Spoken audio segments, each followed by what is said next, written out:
Welcome to the deep dive. Today, we're tackling something really fundamental, how to communicate effectively. Absolutely. We're drawing insights from Make It Clear, Speak and Write to Inform and Persuade by Wisey. Great book. It really is. And what's interesting is the background, right? The author draws on experiences from academia, business, even government advising. Exactly. So we're talking lectures, presentations, proposals, briefings. It means the advice is, well, pretty battle-tested in different settings. Which is great for you, the listener. Our mission today is to pull out actionable strategies, practical stuff you can use. Yeah, things to help you communicate with more clarity, more impact, whether you're in, say, a meeting or writing an important email. Think of it as building your personal communication toolkit. And the book makes this core point. Learning to communicate well. It's not just a nice to have, it's a serious investment. An investment, how so? Well, it can lead to career growth, getting recognition, securing funding, just having more influence overall, a high ROI, basically. High ROI on communication. I like that. Okay, let's get practical. Sure. The book talks about persuasion first, using a framework called VSNC. Ah, yes, VSNC. Vision, steps, news, and contributions. It's really a core structure for persuasive communication. Vision, steps, news, contributions. So, V-Vision, what's that about? Vision is identifying the problem you're tackling and, crucially, your approach to solving it. You need to show your hand right away. Show your hand. So be upfront about the goal. Precisely. No beating around the bush. Get the audience invested in the why and where you're heading. Makes sense. Okay, so after the vision, S for steps. Steps are the specific actions you're taking, how you're actually making that vision happen. It adds the concrete details. So it's not just an idea, it's a plan in action. Got it. And news. News is about sharing recent impressive progress, things you've accomplished lately related to those steps. Okay, so new developments, positive results, it builds momentum. Exactly. Shows things are moving, your approach works. It provides evidence, really. Right. And the C contributions. Contributions are your most important accomplishments. You list these out clearly at the conclusion. It's about summarizing your impact. So VSNC, big picture vision, concrete steps, recent news, and wrap up with key contributions. A solid structure. Very logical flow, designed to bring the audience along with you. Okay, beyond that VSNC structure, the book talks about making your message memorable. How do you do that? Yes, making it stick. That's key. The book offers several ingredients. First up, include a slogan. It's a slogan, like a catchy tagline? Pretty much. A short, memorable phrase that sums up your main point. Easy to recall. Okay, a slogan. What else helps? A symbol. Visuals can be incredibly powerful, right? A good symbol can represent a complex idea and just linger in the mind. Yeah, a strong image definitely cuts through the noise. Then there's including a salient idea. Salient idea. Basically, the single most important takeaway. The one core point you really want your audience to remember above everything else. A main nugget. And include a surprise. Something unexpected. A surprise. It's like what? Could be a surprising statistic, a counterintuitive finding, something that challenges assumptions, makes people sit up and think. An aha moment. Nice. And maybe the most powerful tool, include a story. Ah, stories. People love stories. We're wired for them. The book emphasizes how much more impactful a narrative is compared to just, say, listing statistics. I definitely remember stories better than data points. Didn't the book have an example about smoking? Yes. Comparing statistics about smoking risks versus a personal story of someone affected, the story connects emotionally, makes it memorable. So true. Okay. Slogan, symbol, salient idea, surprise, story. That's a lot to remember. Well, the book uses a little mnemonic device, Winston star. Each point on the star is one of those elements. Just a reminder. Winston star. Handy. Okay, we've covered persuasion and making things memorable. Let's shift gears to instruction, teaching people things. The book says there's overlap. A lot of overlap, actually.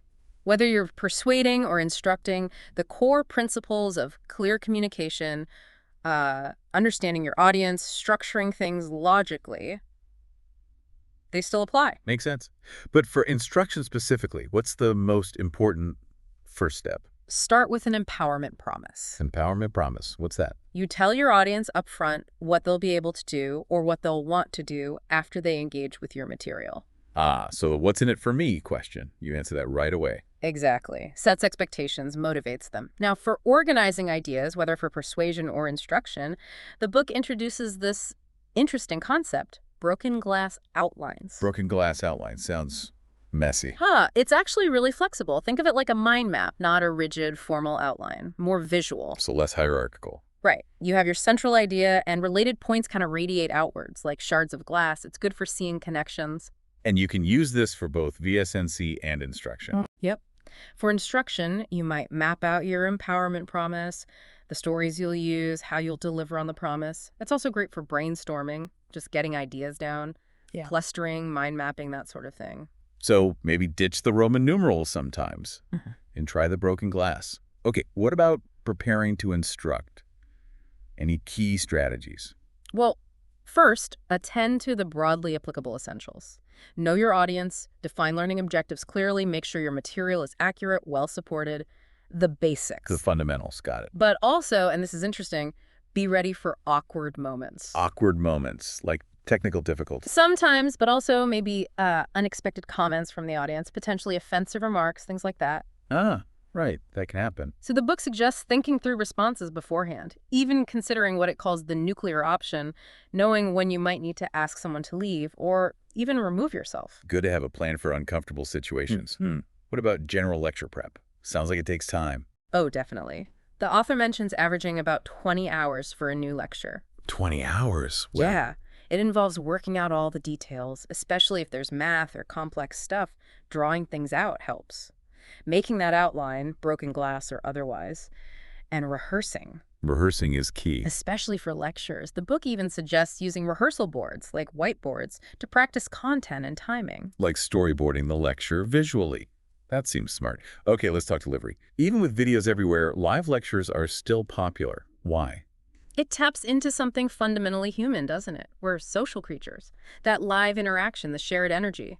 It enhances learning in a way recordings often can't quite capture. That dynamic energy, yeah, I get that. So starting a live lecture, how do you hook people? Back to the empowerment promise. Start right there. Tell them what they'll gain, what they'll be able to do afterwards. Set the stage. Now, visual aids.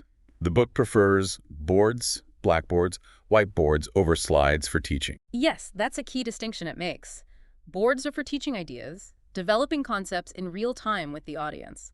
The physical act of writing, drawing, it engages differently. Whereas slides are more for. More for exposing ideas, showing information, data, images. The book warns against just covering material with slides, which can be superficial. It's easy to just read bullets instead of truly engaging. That's a really good point. Teaching versus covering, I like that. What about engaging the audience during the lecture? Ask questions, the Socratic method. Force engagement, get them thinking actively. Right. Don't let them be passive. Exactly. And encourage note-taking. The physical act helps solidify learning, improves retention. Makes sense. And the book makes a bold suggestion about devices. Ah, yes. Ban distracting devices. Phones, open laptops. Create a focused environment. Controversial maybe, but I see the logic. How should you wrap up a lecture effectively? You circle back. Explicitly state that you've delivered on that initial empowerment promise. Show them what they've learned. Fulfill the contract. Precisely. And maybe add a little flourish at the end, a quick demo, a relevant joke, a final story to make it stick. End strong. Okay, let's shift to concluding persuasive presentations. The final slide is critical, apparently, and not titled Conclusions. Absolutely not conclusions. That word just signals the end. It can feel flat. The book insists the final slide must be titled Contributions. Contributions. Why that specific word? Because it keeps the focus on your accomplishments, the value you delivered. That final slide often stays up the longest, right, during Q&A. True. So contributions constantly reinforces your impact. It's active, not passive. Keeps achievements front and center. And definitely no thank you slide. Please, no. The book sees it as a missed opportunity, maybe even a bit weak. It kind of implies you're thanking them for their time rather than highlighting the value you provided. Huh. Interesting perspective. The audience should be thanking you, ideally. Sort of. Finish strong, focus on your value. Okay, on to slides themselves. The book calls them a blessing and a curse. I can see that. How do we make them a blessing? Simplicity is key. Minimal words, clean design. Our brains can only process so much language at once, right?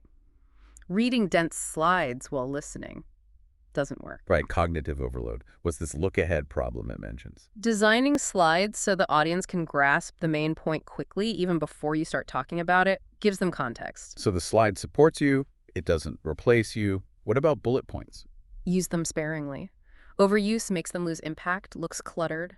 Some experts even prefer numbered lists or sentences. Vary the format. Yeah. And show how things fit together visually. Yes. Slides should reinforce the connections between ideas. Yeah. Also, consider using blackout slides. Blackout slides, just a black screen. Exactly. It pulls focus back to you, gives a pause, creates emphasis, signals a shift. Very effective when used well. Interesting technique. What else? Eliminate animated transitions, usually just distracting. Maybe use a progress bar for longer talks. And use large fonts. At least 40 point is the recommendation. Needs to be readable from the back. There's even a formula test in the book, or just print a test slide.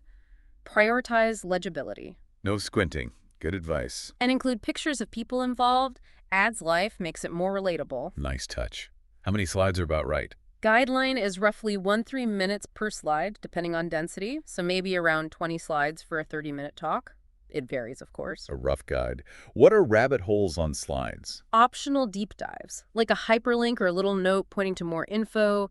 Use sparingly, don't distract from the main path. For the extra curious audience members. Right. And finally, always honor community expectations. Slide design norms can vary a lot between fields. Good point. Know your audience and context. Okay, let's pivot to something crucial. Practical ethics in communication. Absolutely fundamental. The big three: don't plagiarize, don't lie or misrepresent, don't use faked data. For non-negotiable, the consequences can be severe. Career-ending, reputation-damaging, just don't do it. What about handling opposing views? The book says you must mention contrary positions fairly. Right. Describe them accurately, outline pros and cons honestly. Let the audience make an informed judgment. It builds trust. Intellectual honesty. And being a good listener is part of ethics too. Absolutely critical. Communication is two-way. Ask questions, repeat back what you heard to ensure understanding. Really listen. Don't just wait for your turn to talk. Exactly. And always give credit. Cite your sources. Acknowledge whose work you're building on. Note whom you salute, as the book puts it. Give credit where it's due. Now, the book also talks about defending yourself against communicative trickery. How can we spot manipulation? Good question. Be wary of intentionally difficult or overly complex ideas used to obscure weak arguments. Complexity doesn't equal rigor. Don't be fooled by jargon. What else? Ad hominem attacks. Criticizing the person, not the argument. That's a red flag. Stick to the substance. Also, beware of misused authority, claims like everyone knows, or quoting famous people out of context. Always question the source. Critical thinking is key. And watch out for sheer repetition as a tactic. Saying something over and over doesn't make it true, but it can wear down resistance. Like Cato and Carthage. Precisely. And finally, be aware of graphical trickery. Charts and visuals can be manipulated to mislead. Look closely at axes, scales, context. Be ethical yourself, and be vigilant about others' tactics. Okay, let's consider something often overlooked. Time and place for presentations. Do they really matter that much? They really do influence success. The book suggests late morning or mid-afternoon are often best. People tend to be more alert then. Avoid the post-lunch slump or early morning fog. What about the room itself? Wider rooms are often better than long, narrow ones. Good, bright lighting is crucial, natural light if possible, and try to avoid rooms where people enter from the back feels disconnected. Create a welcoming atmosphere. Room size. Aim for at least half full. An overflowing room actually creates buzz, excitement. Interesting. What about specific setups, like at a conference table? Sit or stand at the screen end so the audience isn't constantly turning between you and the visuals. Makes sense. And on a stage. Take a feel for it beforehand. Practice your opening and closing there. Be comfortable in the space. Familiarity breeds confidence. So time and place aren't neutral. Good to remember. Now, the moments right before you speak getting started. The book has a checklist. Yes, a pre-delivery routine is vital. Check the space, have water, test the AV, ensure lights are bright, the practical stuff. Nail the logistics. What about nerves? Acknowledge them. It's normal. Take a walk, breathe deeply. The book even suggests psyching up with music internal or external. Find your power anthem. Maybe. Also, warm up your voice, chat with early arrivals to connect, make eye contact with friendly faces. Build some rapport early and project enthusiasm. Genuine enthusiasm, not just saying, I'm honored to be here. Explain why you're excited about this topic, this audience. Authenticity connects. Be glad to be there and show it. Okay, What about using physical traps? 1 or 2 well-chosen props can be really memorable. The book uses the stove and manuscript in Ibsen's Hedda Gabler as an example. Tangible objects grab attention. Anchor the message physically. What about memorization? Memorize your opening and closing sentences. Strong start, strong finish. But don't memorize the whole talk, sounds robotic. Just the bookends. Now, laser pointers, thumbs up or down. Mostly down. People wave them around erratically. It's distracting. Use embedded arrows in your slides if you need to point in a big room. Or just point with your hand in a smaller room. Exactly. Ordinary pointers aren't great either. Same waving issue. If you can use a pointer effectively, you can probably just use your hand. Douche the pointers. Yep. What's the ideal AV setup? If possible, have a display screen between you and the audience. A confidence monitor lets you see without turning your back, maintains eye contact. Audio-visual nirvana, as the book calls it. Let's talk about avoiding distracting mannerisms. Common ones. Playing with your beard or hair, keeping hands jammed in pockets, both can signal nervousness.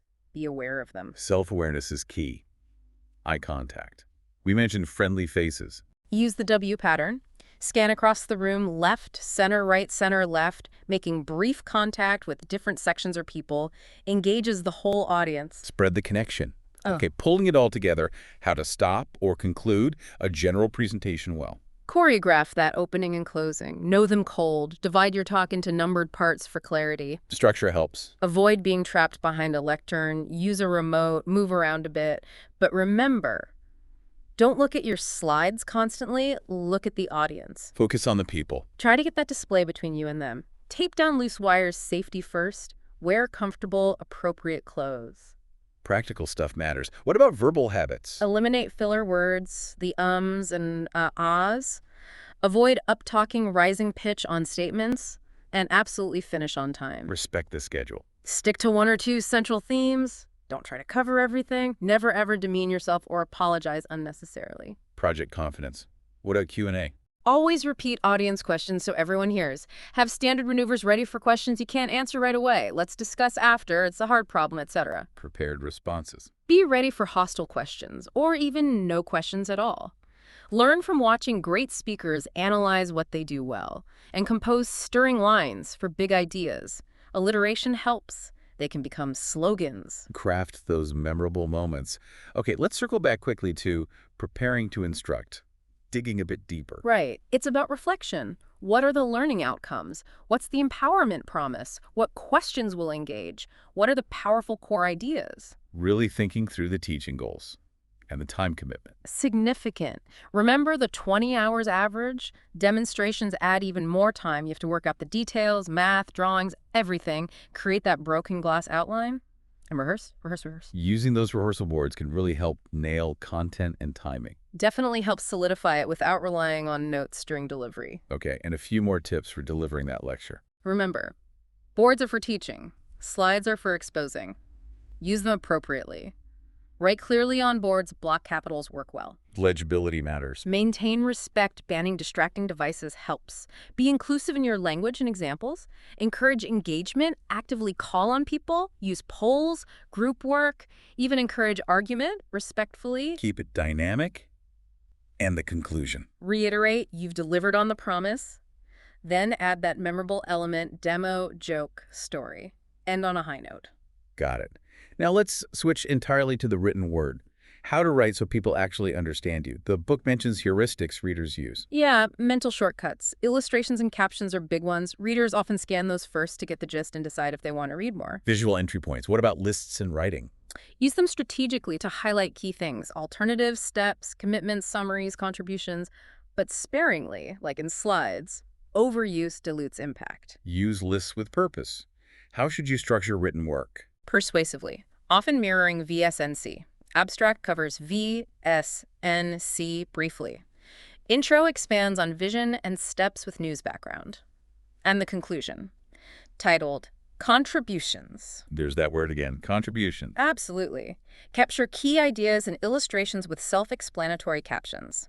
Use full sentence, self-summarizing section titles helps navigation. Make it easy for the reader. Include author names and dates and citations, add summaries at the end of sections, use topic sentences generously, and crucially, get someone unfamiliar with your work to read it for clarity. A fresh pair of eyes is invaluable. Okay, what goes at the very beginning of a piece of writing? How do you hook the reader? Start with excitement. Convey your passion. Convince them quickly you know your stuff. Use standard openings like the big idea opening, state the core concept, or mission blocker opening, problem solution. Grab attention fast. And be clear about your vision. Yes, lay out the problem and your approach clearly. Frame your contributions as good news, positive impact. Avoid weak thesis as actor openings like this paper will discuss. Be active. Say what you explain or what your program computes. Exactly. Focus on the actor you or your work. And at the end of the writing, we know the section title. Contributions. And in that section, list what you accomplished. Use action verbs. Make a bold statement, offer an insight, share good news, or for business plans, provide compelling data. Never ever conclusions. Hammer home the impact. Okay. Style blenders. How do we avoid common writing mistakes? Read the classics on writing Strunk and White, Dupree's BUGS book. Use I, not we, usually. Don't make the paper the actor. Avoid former latter, above below. Use figure numbers. Be precise. Use because for cause, since for time. Past, not last for time. Use, not utilize. Avoid vague words like thing. Minimize pronouns if clarity suffers. Repeat the noun. Clarity over avoiding repetition sometimes. Don't switch synonyms just for variety if it confuses things. Know that restrictive versus which, non-restrictive. Say try to, not try and. Grammar matters. Use quotes only to support your idea with someone else's exact words, not to make your point for you. No apostrophes and plural acronyms or dates. 1990s, not 1990s. Cut inessential words. Do a final scan just for misused words. Omit needless words. Good old advice. Can we learn writing by imitation? Definitely. Analyze great writers in your field. What makes their work effective? The book mentions Watson's Molecular Biology of the Gene as an example. Reading good literature and history also helps your own writing improve. Absorb good style. Okay, posters. How do you make a poster stand out in a crowded room? It needs an element that pops, like a bright red book spine on a shelf. Could be a striking graphic, a killer title, but something needs to draw the eye first. An initial hook. Then what? Storyboard it. Plan it visually with graphics and captions. Works even if you're not standing there. A grid layout, maybe using VSNC structure, works well. Visual narrative again. What are quad charts?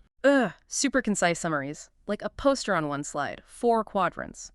Picture phrase, impact, new ideas, milestones. Often includes a bumper sticker summary. Useful for briefings, proposals. Dense information. Quickly conveyed.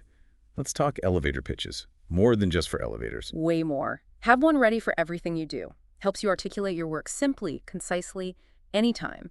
The process of creating one forces you to distill your vision. Boiling it down to the essence. Exactly. The book gives examples around 100 words usually. Short and punchy. How about being interviewed? How to prepare? Anticipate questions. Think like the interviewer. What do they need to know? Prepare answers for common ones. Why is your work important? How do you collaborate?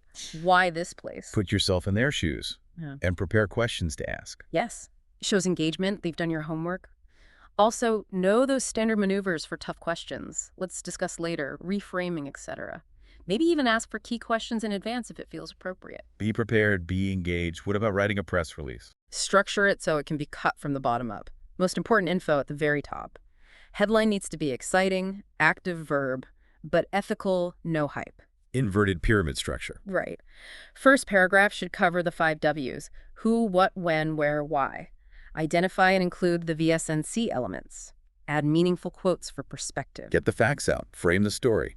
How about writing a review of someone else's work? Evaluate their VSNC. How clear is the vision? How solid the steps? How significant the news contributions? Describe who should read it specifically. Use details, anecdotes, examples to make your review compelling. Be specific and constructive, and aim for positive reviews mostly. Yeah, the book suggests a 3-to-1 positive to negative ratio, if possible. Support good work in the field. Foster a good community. Recommendation letters. Use the VSNC framework again. Highlight the candidate's vision, steps, news, contributions. For prizes, focus on impact, inspiration, how they'll bring honor, influence others. Be explicit, unambiguous, no hedging. Strong endorsement. Ask for talking points if you're the one needing the letter. Good idea. Helps the recommender highlight what matters. Use formal titles and surnames. Professionalism counts. Running a briefing conference for industry. Make it relevant. Require a final business messages slide in each talk practical applications, and give everyone copies of the slides. Focus on tangible takeaways. Running a panel discussion. Any tricks? Use shaped seating for better interaction. Brief intros. Forbid opening statements they eat time. Prepare questions yourself. Ditch the lectern. Maybe use less comfy chairs to keep energy up. No long speeches, more interaction. Ask tough questions tactfully. Start arguments gently. Use question cards from the audience. Limit it to an hour. Summarize at the end. Keep it focused and lively. Any quick tips on special writing cases, trip reports, diaries, blogs? Trip reports. Identify big ideas. Diaries include unusual events, humor. Blogs. Keep friends updated. Maintain a positive attitude. Tailored to the medium. Context is everything. Okay, as we wrap up, let's revisit that final promise. The final empowerment promise. You've learned how to speak and write well. We've covered persuasion, instruction, presentation skills, writing, design, a lot. You have been empowered, as the book says. Use that power wisely. And ethically. Well, thank you for joining us on this deep dive into Waze's Make It Clear. We really hope you, listening, can take these ideas and apply them. It's definitely an ongoing journey, right? Refining communication skills takes practice. Absolutely. So, our final thought for you. The next time you communicate a meeting, an email, a presentation, stop and think. Will you approach it with a clearer sense of your vision, your steps, the news you need to share, and the contributions you aim to make?